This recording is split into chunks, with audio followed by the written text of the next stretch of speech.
Bismillahirrahmanirrahim. So today we will discuss about the OSPI pattern of ophthalmology कि आई की OSPI किस तरह से आती है, कितने इसके मार्क्स होते हैं यूएचएस की OSPI में।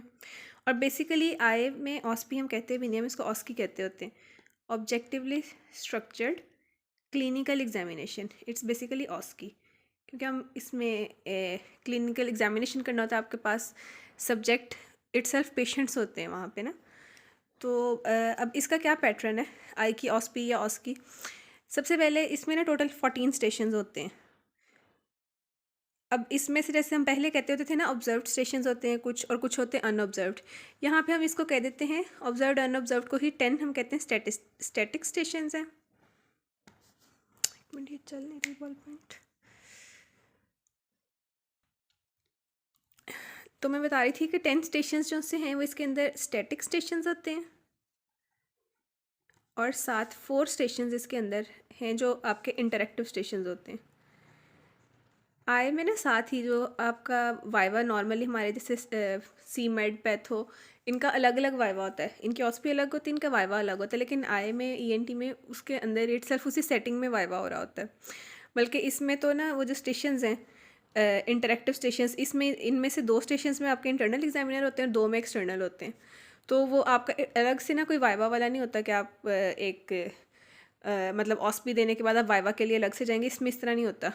आई में क्या होता है कि एक ही गो में आपके सारा वो हो रहा होता है। सपोज आप एग्जामिनेशन हॉल में एंटर हुए हैं, जो कि आपका हॉस्पिटल सेटिंग होती है।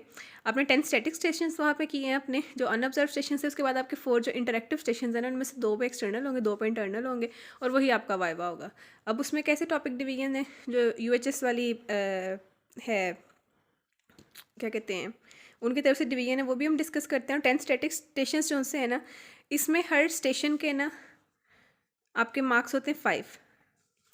तो हर स्टेशन 5 मार्क्स का होगा, तो टोटल 50 मार्क्स आपके स्टैटिक स्टेशंस के होते हैं। और जो आपका इंटरेक्टिव स्टेशंस होते हैं ना, इसमें हर स्टेशन के मार्क्स हैं 10, मतलब उससे डबल हैं।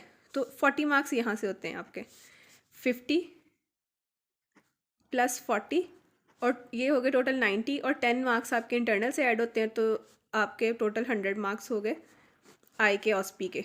90 मार्क्स इट सेल्फ OSCE या OSPI के हुए, और 10 आपके इंटरनल लगे, और ये टोटल मार्क्स हो गए। अब ये जो 50 स्टेशन है ना, ये तो हम इसके करेंगे, इसका पैटर्न कैसे करेंगे। पास्ट OSPI की मैं वीडियोस इंशाल्लाह सारे अपलोड करूँगी, जो पहले अब तक आ चुके हैं UHS की, उसके साथ उनके सॉल्यूशंस, और उसकी कोई निमोनिक्स वगैरह हम करेंगे इंशाल्लाह से, जिससे जल्दी याद हो जाए। और जो इंटरेक्टिव स्टेशंस हैं उसकी भी videos I will try my best कि उसकी भी अपलोड हो जाए। बट फर्स्ट प्रायोरिटी मेरी ये है कि स्टैटिक स्टेशंस की एक दफ़ा हम कंप्लीट कर लें, जितने अभी तक आ चुके हैं UHS में, उन सारों की कीज़ और उनको कैसे याद करना है। UHS की कीज़ ही दूंगी साथ, और उसकी निमोनिक्स हम बना के उनको याद कर लेंगे। आई में जो स्टैटिक स्टेशन आते हैं ना, उसमें पिक्चर्स बहुत अजीब आती हैं। जितने भी सीनियर्स से सुना है वो ये कहते हैं कि उससे डायग्नोज उसमें से नहीं होता, वो थोड़ी डिफ़िकल्ट होती हैं। तो हम इस पर काफ़ी ज़्यादा फोकस करेंगे, बिकॉज अभी काफ़ी एटलीस्ट 4-5 डेज़ हैं, तो उसमें ये इंशाल्लाह तैयार हो जाएगा। इसकी मैं पूरी एक सीरीज़ अपलोड करूँगी, वो देख लीजिएगा आप। उसके बाद जो 4 इंटरेक्टिव स्टेशंस है ना, उसमें स्टेशन नंबर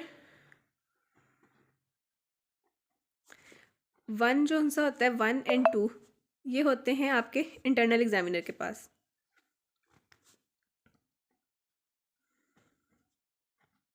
अब स्टेशन नंबर 1 की डिवीजन होती है कि ये कॉर्निया कंजक्टाइवा से होता है,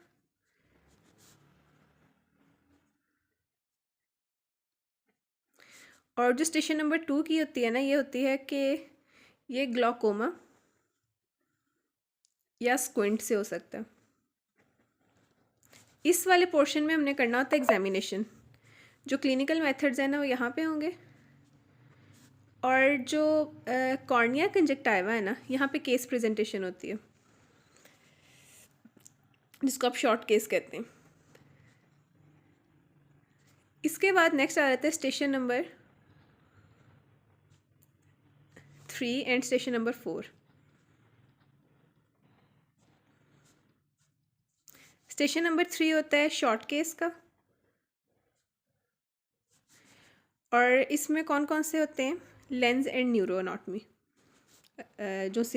न्यूरो ऑप्थेमोलॉजी। और उसके बाद है फिर क्लिनिकल मेथड्स वाला,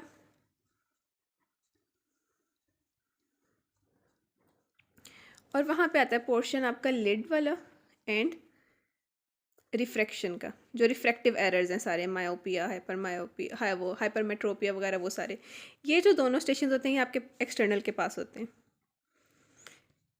अब इससे ना एक थोड़ा ओवरव्यू लेआउट मिल गया कि हमने किन चैप्टर्स को फोकस करना है। अब कॉर्निया कंजक्टाइवा हम कंप्लीट चैप्टर भी करेंगे, उसके साथ जितने भी रेलिवेंट वाइवा पॉइंट्स हैं वो हम करेंगे, ग्लोकोमा, स्क्विंट, और इनको कैसे हमने हिस्ट्री कैसे लेनी है, एग्जामिनेशंस कैसे करने हैं। फिर इससे रेलिवेंट जितना भी स्टफ़ है ना वो अलग अलग वीडियोस में मैं इंशाल्लाह अपलोड करूँगी। फॉर द टाइम बीइंग ये पैटर्न है कि 10 स्टैटिक स्टेशन थे, 4 इंटरेक्टिव थे। Each static station contains 5 marks. Video थोड़ी ब्लर आ रही है, पता नहीं। Each static station contains 5 marks और टोटल 50 मार्क्स हो गए उसके। And each interactive station contains the weightage of 10 marks, 40 marks यहाँ से हो गए। स्टैटिक स्टेशन जो इंटरेक्टिव स्टेशन थे वो 4 थे, 1 2 3 4। पहले 2 इंटरनल एग्जामिनर के पास होते हैं, दूसरे 2 एक्सटर्नल के पास होते हैं। इंटरनल ने जो स्टेशन 1 पे होता है कॉर्निया के कंजक्टाइवा से रेलेवेंट कोई शॉर्ट केस होता है, 2 पे ग्लोकोमा या स्क्विंट का कोई क्लिनिकल मेथड्स इनके होंगे, 3 में फिर शॉर्ट केस होता है लेंस या न्यूरो ऑफ्थेमोलॉजी में से, और 4th में होता है क्लिनिकल मेथड लिड या रिफ्रैक्शन से। और ये जो है पैटर्न मैंने बताया भी, यूएचएस के जो सा उनकी तरफ से दिया गया पैटर्न है, ये वो है। मैं आपको दिखा भी देती हूँ इसकी picture. So this is basically the pattern, कि ये यूएचएस की पैटर्न है, वही मैंने आपको वहाँ पे एक्सप्लेन किया कि 10 स्टैटिक स्टेशंस होंगे, फिर आगे 1 2 3 4 इंटरेक्टिव स्टेशंस हैं। स्टैटिक स्टेशन इंटरनल या एक्सटर्नल एग्जामिनर होते हैं इसके यहाँ पे, और इसमें हर स्टेशन के 5 मार्क्स हैं।